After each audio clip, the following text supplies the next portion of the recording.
श्री राग महला पहला। हुण सतगुरु महाराज सच्चे पातशाह दा अगला शब्द जो है जगियासू महात्मा दे संवाद द्वारा उपदेश देना करते ने महाराज।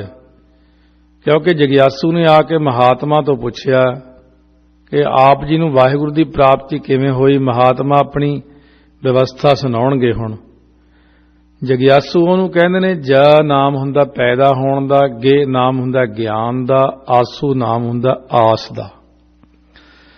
जिस दे मन अंदर ज्ञान दे पैदा होण दी आस होवे कि मैनू ज्ञान हो जे, मैनू ब्रह्म ज्ञान हो जे, वो फिर रब दा प्यारा किसी ब्रह्म ज्ञानी कोल जांदा, सतगुरां कोल जांदा, जाके पुछदा, बेनतियां करदा, ब्रह्म ज्ञान विच रते हुए गुरसिखां कोल जाके बेनती करदा।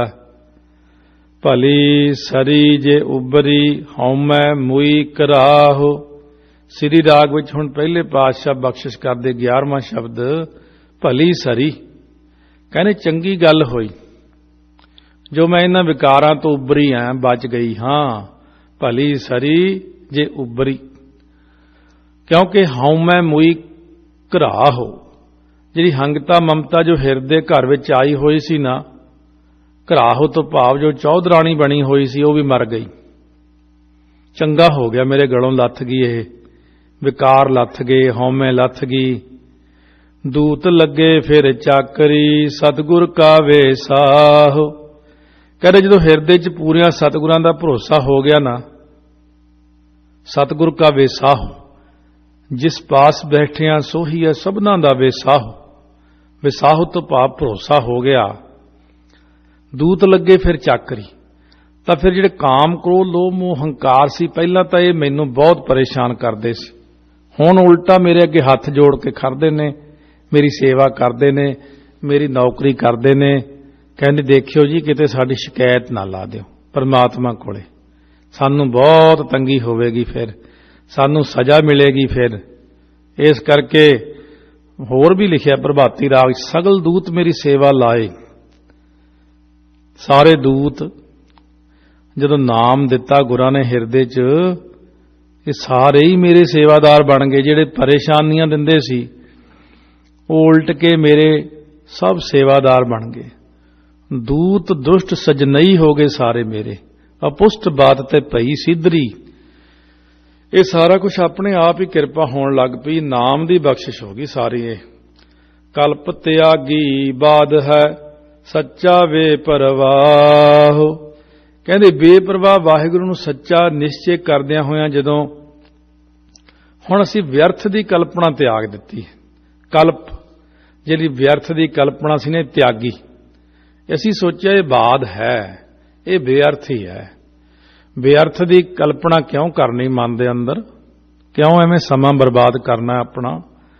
वो सच्चा बेपरवाह मन दे अंदर भरोसा कर ले जदों है भी सच, तो फिर क्यों डोलना। मन रे सच मिलै भाओ जाए।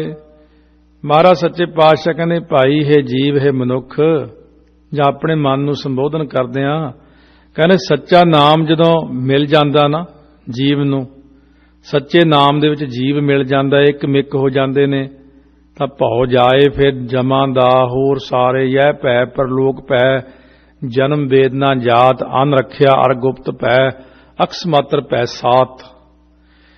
ये 7 प्रकार का डर मनुख नूं चिंबड़े ही रहिंदा, ये सारा ही डर दूर हो जांदा। क्यों रात दे हनेरे विच जंगल विचों निकलदे होइए कोई लाइट ना होवे, जिथे माड़ा जिहा रस्ता जिहा नज़र आउंदा एवें डर लगी जांदा। उत्थे पिछों ना कोई सोटा मार दे, जानवर ना आ जाए, पैर थले सप ना आ जाए, कोई आ ना हो जाए, पत्ता खड़के तो जान निकलदी है, डाकू ना आ जाए कोई, लुटेरा ना आ जाए कोई। पर ज्यों ही दिन चढ़िया, जेड़े मुढ़ जे तो डर के खड़ा सी भी वो बंदा खड़ा, लै भी बंदा खड़ा सामने। सारी रात बंदा उत्थे लुकिया रहा ओले होके। जद दिन चढ़िया हो तो दरख्त टुटिया होया सी, मैं तो आख्या कोई बंदा ही खड़ा। जदों चानण हो जे तो सारे डर दूर हो गए। इसे तरह महाराज कहंदे ने ਜਦੋਂ ਹਿਰਦੇ ਦੇ ਅੰਦਰ ਪ੍ਰਕਾਸ਼ ਹੋ ਜਾਂਦਾ ਪ੍ਰਮਾਤਮਾ ਦਾ, ਉਦੋਂ ਸਾਰੇ ਹੀ ਡਰ ਅਤੇ ਭਰਮ ਦੂਰ ਹੋ ਜਾਂਦੇ। 5 ਪ੍ਰਕਾਰ ਦਾ ਭਰਮ, 7 ਤਰ੍ਹਾਂ ਦਾ ਡਰ ਸਭ ਦੂਰ ਹੋ ਗਿਆ। ਹਨੇਰਾ ਸੀ, ਖੌਫੀਆ ਜਿਹਾ, ਸਵੇਰੇ ਸਵੇਰੇ ਬੰਦਾ ਤੁਰਿਆ ਜਾਂਦਾ ਸੈਰ ਕਰਨ, ਮੂਹਰੇ ਰੱਸੀ ਪਈ ਸੜਕ ਤੇ, ਲੰਬੀ ਸਾਰੀ ਟੇਢੀ ਮੇਢੀ ਜੀ, ਖੜ ਗਿਆ। ਪਿੱਛੋਂ ਕੋਈ ਬੰਦਾ, ਤੂੰ ਇੱਥੇ ਖੜਾ ਬਈ, ਕਹਿੰਦੇ ਉਹ ਸੱਪ ਲੱਗਦਾ ਮੈਨੂੰ, ਉਹ ਵੀ ਖੜ ਗਿਆ। ਤੀਜਾ ਆਇਆ, ਉਹ ਵੀ ਖੜ ਗਿਆ। ਹੌਲੀ ਹੌਲੀ ਦਿਨ ਚੜ੍ਹਿਆ ਆਇਆ, ਸੋਟੀਆਂ ਚੱਕੀ ਫਿਰਨ ਮਾਰਨ ਨੂੰ ਸੱਪ, ਜਾਂ ਨੇੜੇ ਗਏ ਉਹ ਹੋਏ ਤਾਂ ਰੱਸੀ ਡਿੱਗੀ ਹੋਈ, ਐਵੇਂ ਡਰੀ ਜਾਂਦੇ ਸੀ। ਇਹਨੂੰ ਕਹਿੰਦੇ ਭਰਮ ਪੈ ਜਾਣਾ। ਇਸੇ ਤਰ੍ਹਾਂ ਮਨੁੱਖ ਨੂੰ ਭਰਮ ਪੈ ਗਿਆ। ਮਨੁੱਖਾ ਸਾਰੀ ਜਿਹੜੀ ਸ੍ਰਿਸ਼ਟੀ ਹੈ ਤੇ ਬ੍ਰਹਮ ਰੂਪ ਰੱਸੀ, ਪਰ ਇਹਨੂੰ ਮਾਇਆ ਰੂਪੀ ਸੱਪ ਕਲਪ ਲਿਆ ਇਸਨੇ। ਜਦੋਂ ਗੁਰਾਂ ਨੇ ਗਿਆਨ ਦਿੱਤਾ ਤਾਂ ਚਾਨਣ ਹੋ ਗਿਆ ਹਿਰਦੇ ਦੇ ਅੰਦਰ।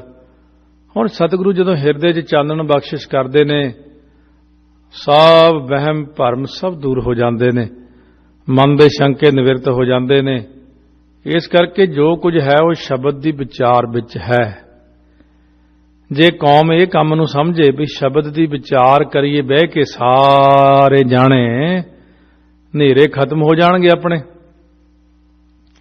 ਪਰ ਸ਼ਬਦ ਦੀ ਵਿਚਾਰ ਦੇਖ ਲਓ ਕੋਈ ਨਹੀਂ ਕਰਦਾ। ਉੱਦਾਂ ਬੜੀਆਂ ਬੜੀਆਂ ਕਨਵੈਨਸ਼ਨਾਂ ਤੇ ਮਾਰ ਕਿਤੇ ਇਕੱਠ ਕਰੋ, ਉਹ ਕਰੋ, ਬੜੇ ਇਕੱਠ ਕਰਦੇ ਆ। ਉਹ ਕਦੋਂ ਕਰਦੇ ਜੀ? ਦਿਨੇ ਆਇਓ 10-11 ਵਜੇ, ਉਦੋਂ ਆਪਾਂ ਇਕੱਠ ਕਰਨਾ। ਮੀਟਿੰਗ ਰੱਖੀ ਦੁਪਹਿਰੇ 12 ਵਜੇ, ਉਹ ਤਾਂ ਸੌਖੀ ਹੋਈ ਆ। ਰੌਲਾ ਰੱਪਾ ਇੱਕ ਮੁੱਕੇ ਘਸੁੰਨ ਹੋਈ ਜਾਣਾ, ਉਹ ਤਾਂ ਸੌਖਾ ਕੰਮ। ਗੱਲ ਤੇ ਅੰਮ੍ਰਿਤ ਵੇਲਾ ਸਾਂਭਣ ਦੀ ਸੀ। ਅੰਮ੍ਰਿਤ ਵੇਲੇ ਬਹਿ ਕੇ ਸ਼ਬਦ ਪੜ੍ਹ ਕੇ ਉਹਦੀ ਵਿਚਾਰ ਕਰਨੀ ਸੀ, ਉਹ ਤਾਂ ਸਾਂਭੇ ਹੀ ਨਹੀਂ। ਇਸ ਕਰਕੇ ਸਤਿਗੁਰੂ ਕਹਿੰਦੇ ਨੇ ਫਜ਼ੂਲ ਦੇ ਗੱਲਾਂ ਦੇ ਵਿੱਚ ਇਨਸਾਨ ਪੈ ਗਿਆ। ਪਰ ਅਸੀਂ ਤੇ ਸਮਝ ਲਿਆ ਕਿ ਸਭ ਬਾਦ ਹੈ। ਭੈ ਬਿਨ ਨਿਰਭਉ ਕਿਉ ਥੀਐ। ਵਾਹਿਗੁਰੂ ਦੇ ਡਰ ਨੂੰ ਮਨ ਦੇ ਅੰਦਰ ਵਸਾਏ ਤੋਂ ਬਿਨਾ ਇਹ ਜੀਵ ਜਿਹੜਾ ਨਾ, ਕਿਸੇ ਤਰ੍ਹਾਂ ਦਾ ਵੀ ਡਰ ਜਿਹੜਾ ਹੁੰਦਾ, ਮੌਤ ਦਾ ਡਰ, ਜਮਾਂ ਦਾ ਡਰ, ਜਨਮ ਮਰਨ ਦਾ ਡਰ ਬਾਰ-ਬਾਰ, ਇਹ ਸਾਰਾ ਡਰ ਫੇਰ ਦੂਰ ਹੁੰਦਾ ਜਦੋਂ ਭੈ ਹਿਰਦੇ 'ਚ ਵਸਾ ਲਈਏ। ਨਿਰਭਉ ਵਾਹਿਗੁਰੂ ਹਿਰਦੇ 'ਚ ਆ ਜਾਵੇ, ਫੇਰ ਨਿਰਭਉ ਹੋ ਜਾਂਦਾ ਜੀਵ ਆਪ ਵੀ। ਜਦੋਂ ਸਤਿਨਾਮ ਕਰਤਾ ਪੁਰਖ ਨਿਰਭਉ ਨਿਰਵੈਰ ਦਾ ਜਾਪ ਕਰਦਾ, ਗੁਰਮੁਖ ਸ਼ਬਦ ਸਮਾਏ ਰਹਾਓ। ਕਿਉਂਕਿ ਵਾਹਿਗੁਰੂ ਦਾ ਡਰ ਧਾਰਨ ਲਈ ਮੁਖੀ ਗੁਰਾਂ ਦਾ ਜਿਹੜਾ ਉਪਦੇਸ਼ ਹੈ ਨਾ, ਉਹ ਹਿਰਦੇ 'ਚ ਵਸਾਵੇ। ਉਪਦੇਸ਼ ਵਿੱਚ ਆਪ ਸਮਾਏ ਰਹੋ, ਉਪਦੇਸ਼ ਨੂੰ ਮਨ 'ਚ ਵਸਾਏ ਰਹੋ। ਇੱਥੇ ਆਪਾਂ ਵੀ ਡਾਇਰੈਕਸ਼ਨ ਲੈਂਦੇ ਆ, ਕਿਤੇ ਵੀ ਜਾਓ ਡਾਇਰੈਕਸ਼ਨ ਲੈਂਦੇ ਆ। ਭਾਵੇਂ ਕਿਸੇ ਪਿੰਡ 'ਚ ਵੀ ਚਲੇ ਜਾਓ, ਜੇ ਫਲਾਨਿਆਂ ਦਾ ਘਰ ਕਿੱਧਰ ਹੈ, ਜੇ ਕਿਤੇ ਉਹ ਭੁੱਲ ਜਾਏ ਨਾ ਮਨ 'ਚੋਂ, ਪਤਾ ਨਹੀਂ ਆਹ ਦੱਸਿਆ ਸੀ ਰਸਤਾ ਕਿ ਆਹ ਸੀ ਦੱਸਿਆ, ਉਦੋਂ ਮੈਂ ਧਿਆਨ ਨਾਲ ਸੁਣਿਆ ਨਹੀਂ, ਇਹੀ ਰੌਲਾ ਪਿਆ ਰਹਿੰਦਾ ਹੈ। ਕਿਉਂਕਿ ਇੱਕੋ ਜਿਹੀ ਸਾਰਾ ਹਿਸਾਬ ਕਿਤਾਬ ਹੁੰਦਾ, ਫਿਰ ਭੁੱਲ ਜਾਂਦਾ, ਫਿਰ ਫੋਨ ਕਰਦਾ, ਉਹ ਡਾਇਰੈਕਸ਼ਨ ਭੁੱਲ ਗਿਆ ਮੈਂ ਤਾਂ। ਅਗਲਾ ਕਹਿੰਦਾ ਉਹ ਤੂੰ ਤਾਂ ਕਿਤੇ ਹੋਰ ਹੀ ਤੁਰਿਆ ਫਿਰਦਾ, ਤੈਨੂੰ ਤਾਂ ਮੈਂ ਆਹ ਕਿਹਾ ਸੀ।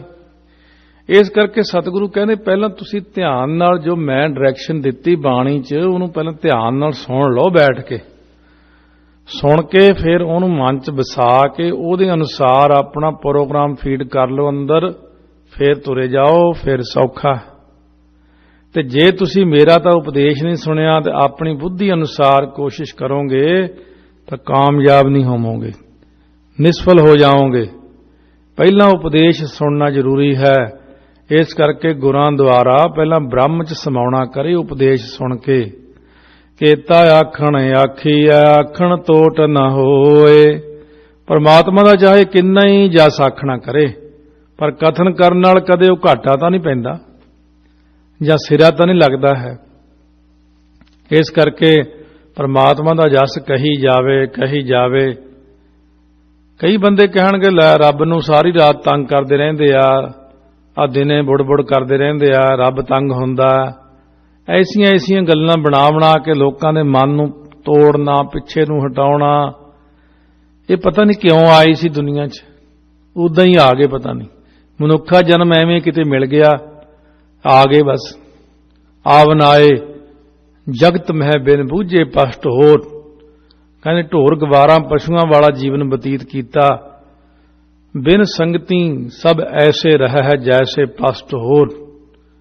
ਤਾਂ ਮਹਾਰਾਜ ਕਹਿੰਦੇ ਮੰਗਣ ਵਾਲੇ ਕੇਤੜੇ ਦਾਤਾ ਏਕੋ ਸੋਏ। ਪਰਮਾਤਮਾ ਦੇ ਦਰਬਾਰ ਤੋਂ ਮੰਗਣ ਵਾਲੇ ਕਿੰਨੇ ਹੀ ਨੇ, ਪਰ ਵਾਹਿਗੁਰੂ ਦੇਖੋ ਇੱਕੋ ਹੀ ਹੈ। ਪਰ ਦੇਖੋ ਸਾਰਿਆਂ ਨੂੰ ਦੇਈ ਜਾਂਦਾ, ਕਦੇ ਵੀ ਨਹੀਂ ਖਾਲੀ ਛੱਡਦਾ। ਜਿਸਕੇ ਜੀ ਪ੍ਰਾਣ ਹੈ ਮਨ ਵਸਿਆ ਸੁਖ ਹੋਏ। ਜਿਸ ਵਾਹਿਗੁਰੂ ਦੇ ਆਸਰੇ ਜੀ ਤੇ ਪ੍ਰਾਣ ਟਿਕੇ ਹੋਏ ਨੇ ਸਾਡੇ ਅੰਦਰ, ਜਿਸਕੇ ਜੀ ਪ੍ਰਾਣ ਹੈ। ਜੀਵ ਨੂੰ ਪ੍ਰਾਣ ਤੇ ਹੋਰ ਸਾਰੀਆਂ ਚੀਜ਼ਾਂ ਵਾਹਿਗੁਰੂ ਨੇ ਦਿੱਤੇ ਹੋਏ ਨੇ। ਜੇ ਉਹ ਵਾਹਿਗੁਰੂ ਮਨ ਵਿੱਚ ਵਸ ਜਾਵੇ ਤਾਂ ਹੀ ਸੁੱਖ ਪ੍ਰਾਪਤ ਹੁੰਦਾ ਹੈ। ਜਗ ਸੁਪਨਾ ਬਾਜੀ ਬਣੀ ਖਿਨ ਮਹਿ ਖੇਲ ਖੇਲਾਏ। ਇਹ ਜਗਤ ਦੀ ਜਿਹੜੀ ਬਣੀ ਹੋਈ ਖੇਡ ਹੈ ਨਾ, ਸੁਪਨੇ ਵਾਂਗੂ ਹੈ, ਬਾਜੀਗਰ ਦੀ ਖੇਡ ਵਾਂਗੂ ਮਿੱਥਿਆ ਝੂਠੀ ਹੈ। ਇਹ ਸਾਰਾ ਖੇਲ ਇੱਕ ਛਿਨ ਵਿੱਚ ਖਿਲਰ ਜਾਣਾ ਹੈ। ਛਿਨ ਵਿੱਚ ਬਣਦਾ ਵੀ ਇੰਨੇ 'ਚ ਹੀ ਹੈ। ਇੱਕ ਛਿਨ ਵਿੱਚ ਬਣਦਾ, ਛਿਨ ਵਿੱਚ ਹੀ ਨਾਸ ਹੋ ਜਾਂਦਾ ਹੈ। ਸੰਜੋਗੀ ਮਿਲੇ ਕਿਸੇ ਵਿਜੋਗੀ ਉੱਠ ਜਾਏ। ਕਹਿੰਦੇ ਜਦੋਂ ਸੰਜੋਗੀ ਕਰਮ ਅੱਗੇ ਆਉਂਦਾ ਤੇ ਜੀਵ ਪਦਾਰਥਾਂ ਨਾਲ, ਸੰਬੰਧੀਆਂ ਨਾਲ ਮਿਲ ਕੇ ਇੱਕ ਮਿੱਕ ਹੋ ਜਾਂਦਾ ਹੈ। ਜਿਸ ਵੇਲੇ ਵਿਜੋਗੀ ਕਰਮ ਆਉਂਦਾ, ਜੀਵ ਸੰਬੰਧੀਆਂ ਕੋਲ ਉੱਠ ਕੇ ਚਲਿਆ ਜਾਂਦਾ। ਗੱਲ ਕਰਮ ਦੀ ਹੈ ਕਿ ਸਾਡਾ ਕਰਮ ਕਿਹੜਾ ਆਇਆ। ਹੁਣ ਇਹ ਸੰਜੋਗੀ ਕਰਮ ਆਇਆ ਜਾਂ ਵਿਜੋਗੀ ਕਰਮ ਆਇਆ। ਹੁਣ ਜਦੋਂ ਸਤਿਗੁਰੂ ਮਹਾਰਾਜ ਸੱਚੇ ਪਾਤਸ਼ਾਹ ਸੰਜੋਗੀ ਹੋਏ, ਅਸੀਂ ਵਾਹਿਗੁਰੂ ਨਾਲ ਮਿਲ ਕੇ ਇੱਕ ਮਿੱਕ ਹੋਏ, ਸੋ ਗੁਰਾਂ ਤੋਂ ਜਿਹੜੇ ਵਿਜੋਗੀ ਸੀਗੇ, ਵਿਛੜੇ ਹੋਏ, ਉਹ ਤਾਂ ਉੱਠ ਕੇ ਚੜ੍ਹਾਈਆਂ ਕਰ ਗਏ, ਜਨਮ ਮਰਨ ਦੇ ਚੱਕਰ 'ਚ ਪੈ ਗਏ। ਜਿਨ੍ਹਾਂ ਨੂੰ ਗੁਰਾਂ ਦਾ ਸੰਜੋਗ ਹੋ ਗਿਆ ਉਹ ਚੜ੍ਹਦੀ ਕਲਾ 'ਚ ਹੋ ਗਏ। ਇਸ ਕਰਕੇ ਮਹਾਰਾਜ ਸੱਚੇ ਪਾਤਸ਼ਾਹ ਕਹਿੰਦੇ ਨੇ, ਸੇ ਸੰਜੋਗ ਕਰੋ ਮੇਰੇ ਪਿਆਰੇ, ਜਿਤ ਰਸਨਾ ਹਰ ਨਾਮ ਉਚਾਰੇ।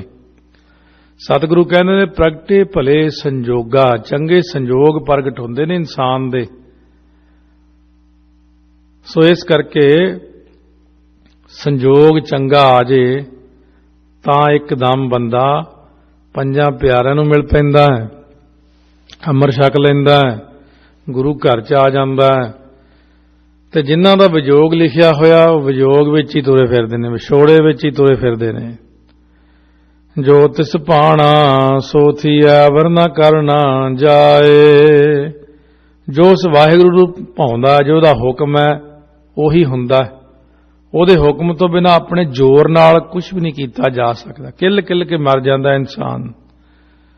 ਤਾਈਓ ਸਤਿਗੁਰਾਂ ਨੇ ਕਿਹਾ, ਆਖਣ ਜ਼ੋਰ ਚੁੱਪੈ ਨਾ ਜ਼ੋਰ, ਜ਼ੋਰ ਨਾ ਮੰਗਣ ਦੇਣ ਨਾ ਜ਼ੋਰ, ਜ਼ੋਰ ਨਾ ਜੀਵਨ ਮਰਨ ਹੈ ਜ਼ੋਰ। ਕੋਈ ਚੀਜ਼ ਉੱਤੇ ਸਾਡਾ ਜ਼ੋਰ ਨਹੀਂ। ਜੇ ਅਸੀਂ ਕਹੀਏ ਸਾਡਾ ਕਿਸੇ ਚੀਜ਼ ਉੱਤੇ ਜ਼ੋਰ ਚੱਲ ਸਕਦਾ। ਗੁਰਮੁਖ ਵਸਤਵੇ ਸਾਹੀ ਹੈ, ਸੱਚ ਵਖਰ ਸੱਚ ਰਾਸ। ਸਤਿਗੁਰੂ ਮਹਾਰਾਜ ਸੱਚੇ ਪਾਤਸ਼ਾਹ ਦੁਆਰਾ ਜਿਹੜੀ ਵਸਤੂ ਨੂੰ ਚਾਹੀਏ ਨਾ, ਉਹ ਸਤਿਗੁਰੂ ਰਾਹੀਂ ਖਰੀਦੀਏ, ਵਸਤੂ ਨੂੰ ਵਿਸਾਈਏ। ਗੁਰਮੁਖ ਹੈ ਵਸਤ ਵੇ ਸਾਹੀ ਹੈ। ਕੀ ਖਰੀਦੀਏ ਜੀ? ਕਹਿੰਦੇ ਨਾਮਦਾਨ ਗੁਰਾਂ ਤੋਂ। ਕਿਹੜੀ ਵਸਤੂ ਜੀ? ਕਹਿੰਦੇ ਸੱਚ ਵਖਰ। ਸੱਚ ਨਾਮ ਰੂਪ ਸੌਦੇ ਨੂੰ ਖਰੀਦੇ। ਸੌਦਾ ਕਿਹਾ ਜਾ? ਕਹਿੰਦੇ ਜੀਵ ਦੀ ਸੱਚੀ ਪੂੰਜੀ ਤਾਂ ਨਾਮ ਹੀ ਹੈ। ਸੱਚੀ ਸ਼ਰਧਾ ਰੂਪ ਪੂੰਜੀ ਕਰਕੇ ਗੁਰਮੁਖ ਦੇ ਅਰਥ ਕਈ ਨੇ। ਮੁਖੀ ਗੁਰਾਂ ਨਹੀਂ ਇੱਥੇ ਲਾਉਣਾ। ਗੁਰਮੁਖ ਕਿ ਮੁਖੀ ਗੁਰਾਂ ਪਾਸੋਂ ਸੱਚ ਜਿਹੜਾ ਵੱਖਰ ਹੈ ਨਾ, ਲਾਭਦਾਇਕ ਵਸਤੂ ਨੂੰ ਵੱਖਰ ਕਹਿੰਦੇ ਨੇ। ਵੱਖਰ ਵੇ ਸਾਹੀ ਹੈ। ਸੱਚ ਨਾਮ ਰੂਪ ਸੌਦੇ ਨੂੰ ਖਰੀਦੇ ਤਾਂ ਆਤਮਕ ਵਸਤੂ ਅੰਦਰ ਸਾਡੇ ਜਿਹੜਾ ਪ੍ਰਕਾਸ਼ ਹੈ, ਨਾਮ ਜਪਦਿਆਂ ਜਪਦਿਆਂ ਸਾਡੇ ਹਿਰਦੇ ਦੇ ਵਿੱਚ ਪ੍ਰਕਾਸ਼ ਹੁੰਦਾ ਅਤੇ ਉਹੀ ਪ੍ਰਕਾਸ਼ ਹੀ ਪਰਮਾਤਮਾ ਹੈ ਨਿਰਗੁਣ ਰੂਪ ਦੇ ਵਿੱਚ। ਸਰੀਰ ਨੂੰ ਠੰਡ ਲੱਗਦੀ, ਸਰੀਰ ਨੂੰ ਸੱਟ ਲੱਗਦੀ, ਸਰੀਰ ਕੱਟਿਆ ਵੱਢਿਆ ਜਾਂਦਾ, ਡੁੱਬ ਸਕਦਾ, ਸੜ ਸਕਦਾ, ਕੁਝ ਵੀ ਹੋ ਸਕਦਾ ਸਰੀਰ ਨੂੰ। ਪਰ ਮਹਾਰਾਜ ਕਹਿੰਦੇ ਜਿਹੜਾ ਅੰਦਰ ਆਤਮਾ ਦਾ ਪ੍ਰਕਾਸ਼ ਹੈ ਉਹਨੂੰ ਨਾ ਕੋਈ ਕੱਟ ਸਕਦਾ, ਨਾ ਮਾਰ ਸਕਦਾ, ਨਾ ਹੀ ਉਹਨੂੰ ਕੋਈ ਡੁਬੋ ਸਕਦਾ, ਨਾ ਸਾੜ ਸਕਦਾ, ਨਾ ਚੋਰੀ ਕਰ ਸਕਦਾ। ਉਹ ਆਤਮਾ ਪ੍ਰਮਾਤਮਾ ਦਾ ਹੀ ਰੂਪ ਹੈ। ਇਸ ਕਰਕੇ ਆਪਣਾ ਨਿਸ਼ਾਨਾ ਹੈ ਇਸ ਨਾਸਵੰਤ ਸਰੀਰ ਤੋਂ ਕੰਮ ਲੈਣਾ, ਉਸ ਅਬਿਨਾਸ਼ੀ ਦਰਸ਼ਨਾਂ ਤੱਕ ਜਾਣ ਲਈ। ਇਹ ਫਿਰ ਛੱਡ ਦੇਣਾ ਬਸ। ਕਿਉਂਕਿ ਜਦੋਂ ਆਪਾਂ ਇੱਕ ਚੀਜ਼ ਦਾ ਸਾਧਨ ਕਰਦੇ ਆਂ, ਇੱਥੋਂ ਘਰੋਂ ਕਾਰ ਤੇ ਜਾਈਏ 에ਅਰਪੋਰਟ ਤੇ, ਕਾਰ ਤਾਂ ਛੱਡ ਦਈਦੀ ਬਾਹਰ ਹੀ, ਉਹ ਤਾਂ ਇੱਕ ਸਾਧਨ ਉੱਥੇ ਤੱਕ ਜਾਣ ਦਾ ਸੀ। ਫਿਰ ਜਹਾਜ਼ ਲੈਂਦੇ ਆ, ਫਿਰ ਉਹ ਵੀ ਛੱਡ ਦਈਦਾ, ਫਿਰ ਆਪਦੇ ਘਰ ਪਹੁੰਚ ਜਾਂਦੇ ਆ ਬਸ। ਮਹਾਰਾਜ ਸੱਚੇ ਪਾਤਸ਼ਾਹ ਕਹਿੰਦੇ ਗੁਰੂ ਘਰ ਆਓ, ਸਰੀਰ ਦੇ ਰਾਹੀਂ ਆਇਆ ਜਾ ਸਕਦਾ, ਸਰੀਰ ਦੇ ਰਾਹੀਂ ਬੈਠ ਕੇ ਸੁਣਿਆ ਜਾ ਸਕਦਾ, ਸਰੀਰ ਨਾਲ ਸੇਵਾ ਕੀਤੀ ਜਾ ਸਕਦੀ ਹੈ, ਸਰੀਰ ਨਾਲ ਸ਼ਬਦ ਪੜ੍ਹਿਆ ਜਾ ਸਕਦਾ। ਜਦੋਂ ਹੌਲੀ ਹੌਲੀ ਆਪਣਾ ਅੰਦਰ ਆਤਮ ਗਿਆਨ ਹੋ ਗਿਆ, ਜਦੋਂ ਅੰਧਿਆਰੇ ਦੀਪਕ ਚਹੀਐ, ਇੱਕ ਬਸਤ ਅਗੋਚਰ ਲਹੀਐ, ਬਸਤ ਅਗੋਚਰ ਪਾਈ, ਘਾਟ ਦੀਪਕ ਰਹਿਆ ਸਮਾਈ। कह कबीर अब जान्या, जब जान्या तो मन मान्या, मन माने लोग ना पतीजा है, ना पतीजा तो क्या कीजा। कहने मैं तो मेहनत की, मैंने तो रास आ गई, मैं देख गया वाहिगुरु। लोग नहीं पर मानते मेरी गल, कहने कमला हो गया, छदाई हो गया। आ नाम जपण वाले कई फिर जे एक अद्धी गल मूँह चों निकल जे, लोग कहने छदाई है, कमला, फालतू दी गल्लां बहुत करदा। इस करके वो बेचारा डरदा, किसी नूं दसदा ही नहीं, क्योंकि उहदे उत्ते कोई भरोसा ही नहीं करदा हुंदा। जिन्नी सच बनंजिया गुर पूरे साबास। हुण जिन्हां ने पूरे सतगुरु गुरु नानक देव जी, गुरु ग्रंथ साहिब महाराज सच्चे पातशाह द्वारा नाम नूं खरीदिया ना, बनंजिया, उन्हां नूं दरगाह दे विच शाबाश मिलदी। शाबाश, ये है साडा हीरा पुत, ये आ कमा के आया। माई खाट आयो घर पूता, हर तन चलते हर तन वैसे, हर तन जागत सूता। इस करके नाम धन दी खट्टी खट के जिहड़ा पुत्र गया, उसे नूं शाबाश मिलदी है। नानक वस्त पछाण सी, सच सौदा जिस पास।